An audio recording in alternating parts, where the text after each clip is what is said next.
America ಅಧ್ಯಕ್ಷ Donald Trump ಎರಡನೇ ಬಾರಿಗೆ ಆಡಳಿತ ಪ್ರಾರಂಭಿಸಿದ ಬಳಿಕ ಗಡೀಪಾರು ಕಾರ್ಯಾಚರಣೆ ಆರಂಭವಾಗಿದೆ. 4ನೇ ಹಂತದಲ್ಲಿ ಅಮೆರಿಕದಲ್ಲಿ ಅಕ್ರಮವಾಗಿ ನೆಲೆಸಿದ್ದ 12 ಭಾರತೀಯರನ್ನ ವಿಶೇಷ ಸೇನಾ ವಿಮಾನದ ಮೂಲಕ ಭಾರತಕ್ಕೆ ಕಳುಹಿಸಲಾಗಿದೆ.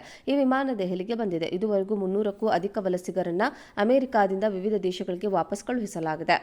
12 ಅಕ್ರಮ ಭಾರತೀಯ ವಲಸಿಗರನ್ನ ಹೊತ್ತ ಅಮೆರಿಕದ ಸೇನಾ ವಿಮಾನ ಪನಾಮಾ ಮೂಲಕ ದೆಹಲಿಗೆ ಸೋಮವಾರ ಬೆಳಗ್ಗೆ ಆಗಮಿಸಿದೆ. 12 ಜನರಲ್ಲಿ 4 ಪಂಜಾಬ್ನ ಅಮೃತಸರದ ನಿವಾಸಿಗಳು. ಅವರನ್ನು ದೆಹಲಿಯಿಂದ ಅಮೃತಸರಕ್ಕೆ ಕಳುಹಿಸಲಾಗಿದೆ.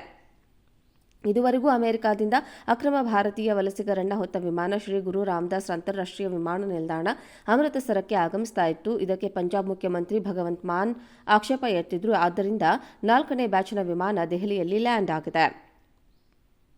ಡೊನಾಲ್ಡ್ ಟ್ರಂಪ್ ಅಧಿಕಾರ ವಹಿಸಿಕೊಂಡ ಬಳಿಕ ಇದುವರೆಗೂ ಸುಮಾರು 300 ಅಕ್ರಮ ವಲಸಿಗರನ್ನ ತವರು ದೇಶಗಳಿಗೆ ಅಮೆರಿಕದ ಸೇನಾ ವಿಮಾನದ ಮೂಲಕ ಕಳುಹಿಸಿದೆ. ಭಾರತಕ್ಕೆ ಮೊದಲ ಬ್ಯಾಚ್ನಲ್ಲಿ ಫೆಬ್ರವರಿ 5ರಂದು 104 ಜನರನ್ನ ಕಳುಹಿಸಲಾಗಿತ್ತು. ಈ ವಿಮಾನ ಅಮೃತಸರದಲ್ಲಿ ಲ್ಯಾಂಡ್ ಆಗಿತ್ತು.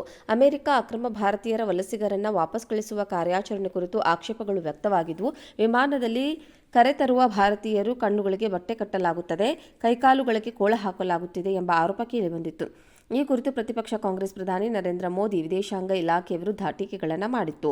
ವಿದೇಶಾಂಗ ವ್ಯವಹಾರಗಳ ಸಚಿವ ಎಸ್ ಜೈಶಂಕರ್ ಈ ಕುರಿತು ಪ್ರತಿಕ್ರಿಯೆ ನೀಡಿ ಅಕ್ರಮ ಭಾರತೀಯ ವಲಸಿಗರ ಜೊತೆ ಅಮಾನವೀಯವಾಗಿ ನಡೆದುಕೊಳ್ಳಬಾರದು ಎಂದು ಅಮೆರಿಕ ಜೊತೆ ಮಾತುಕತೆ ನಡೆಸಲಾಗಿದೆ ಎಂದು ಹೇಳಿದರು. ಅಲ್ಲದೆ ಅಕ್ರಮ ಭಾರತೀಯ ವಲಸಿಗರ ಗಡೀಪಾರು ಹೊಸ ಬೆಳವಣಿಗೆಯಲ್ಲ, ಹಲವಾರು ವರ್ಷಗಳಿಂದ ಈ ಮಾದರಿ ಕಾರ್ಯಾಚರಣೆ ನಡೆಯುತ್ತಿದೆ ಎಂದು ಹೇಳಿದ್ದಾರೆ. ಅಮೆರಿಕ ಅಧ್ಯಕ್ಷ ಡೊನಾಲ್ಡ್ ಟ್ರಂಪ್ ಎರಡನೇ ಬಾರಿಗೆ ಆಡಳಿತ ಪ್ರಾರಂಭಿಸಿದ ಬಳಿಕ ಗಡೀಪಾರು ಕಾರ್ಯಾಚರಣೆ ಆರಂಭವಾಗಿದೆ. 4ನೇ ಹಂತದಲ್ಲಿ ಅಮೆರಿಕದಲ್ಲಿ ಅಕ್ರಮವಾಗಿ ನೆಲೆಸಿದ್ದ 12 ಭಾರತೀಯರನ್ನ ವಿಶೇಷ ಸೇನಾ ವಿಮಾನದ ಮೂಲಕ ಭಾರತಕ್ಕೆ ಕಳುಹಿಸಲಾಗಿದೆ. ಈ ವಿಮಾನ ದೆಹಲಿಗೆ ಬಂದಿದೆ. ಇದುವರೆಗೂ 300ಕ್ಕೂ ಅಧಿಕ ವಲಸಿಗರನ್ನ ಅಮೆರಿಕದಿಂದ ವಿವಿಧ ದೇಶಗಳಿಗೆ ವಾಪಸ್ ಕಳುಹಿಸಲಾಗಿದೆ. 12 ಅಕ್ರಮ ಭಾರತೀಯ ವಲಸಿಗರನ್ನ ಹೊತ್ತ ಅಮೆರಿಕದ ಸೇನಾ ವಿಮಾನ ಪನಾಮಾ ಮೂಲಕ ದೆಹಲಿಗೆ ಸೋಮವಾರ ಬೆಳಗ್ಗೆ ಆಗಮಿಸಿದೆ. 12 ಜನರಲ್ಲಿ 4 ಪಂಜಾಬ್ನ ಅಮೃತಸರದ ನಿವಾಸಿಗಳು. ಅವರನ್ನು ದೆಹಲಿಯಿಂದ ಅಮೃತಸರಕ್ಕೆ ಕಳುಹಿಸಲಾಗಿದೆ.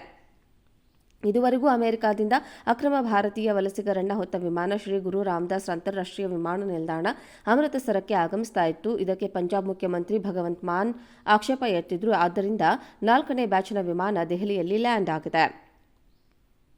ಡೊನಾಲ್ಡ್ ಟ್ರಂಪ್ ಅಧಿಕಾರ ವಹಿಸಿಕೊಂಡ ಬಳಿಕ ಇದುವರೆಗೂ ಸುಮಾರು 300 ಅಕ್ರಮ ವಲಸಿಗರನ್ನ ತವರು ದೇಶಗಳಿಗೆ ಅಮೆರಿಕದ ಸೇನಾ ವಿಮಾನದ ಮೂಲಕ ಕಳುಹಿಸಿದೆ. ಭಾರತಕ್ಕೆ ಮೊದಲ ಬ್ಯಾಚ್ನಲ್ಲಿ ಫೆಬ್ರವರಿ 5ರಂದು 104 ಜನರನ್ನ ಕಳುಹಿಸಲಾಗಿತ್ತು. ಈ ವಿಮಾನ ಅಮೃತಸರದಲ್ಲಿ ಲ್ಯಾಂಡ್ ಆಗಿತ್ತು. ಅಮೆರಿಕ ಅಕ್ರಮ ಭಾರತೀಯರ ವಲಸಿಗರನ್ನ ವಾಪಸ್ ಕಳಿಸುವ ಕಾರ್ಯಾಚರಣೆ ಕುರಿತು ಆಕ್ಷೇಪಗಳು ವ್ಯಕ್ತವಾಗಿದ್ವು.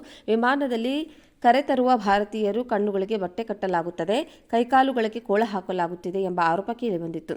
ಈ ಕುರಿತು ಪ್ರತಿಪಕ್ಷ ಕಾಂಗ್ರೆಸ್ ಪ್ರಧಾನಿ ನರೇಂದ್ರ ಮೋದಿ ವಿದೇಶಾಂಗ ಇಲಾಖೆ ವಿರುದ್ಧ ಟೀಕೆಗಳನ್ನು ಮಾಡಿತ್ತು. ವಿದೇಶಾಂಗ ವ್ಯವಹಾರಗಳ ಸಚಿವ ಎಸ್ ಜೈಶಂಕರ್ ಈ ಕುರಿತು ಪ್ರತಿಕ್ರಿಯೆ ನೀಡಿ ಅಕ್ರಮ ಭಾರತೀಯ ವಲಸಿಗರ ಜೊತೆ ಅಮಾನವೀಯವಾಗಿ ನಡೆದುಕೊಳ್ಳಬಾರದು ಎಂದು ಅಮೆರಿಕ ಜೊತೆ ಮಾತುಕತೆ ನಡೆಸಲಾಗಿದೆ ಎಂದು ಹೇಳಿದರು. ಅಲ್ಲದೆ ಅಕ್ರಮ ಭಾರತೀಯ ವಲಸಿಗರ ಗಡೀಪಾರು ಹೊಸ ಬೆಳವಣಿಗೆಯಲ್ಲ, ಹಲವಾರು ವರ್ಷಗಳಿಂದ ಈ ಮಾದರಿ ಕಾರ್ಯಾಚರಣೆ ನಡೆಯುತ್ತಿದೆ ಎಂದು ಹೇಳಿದ್ದಾರೆ.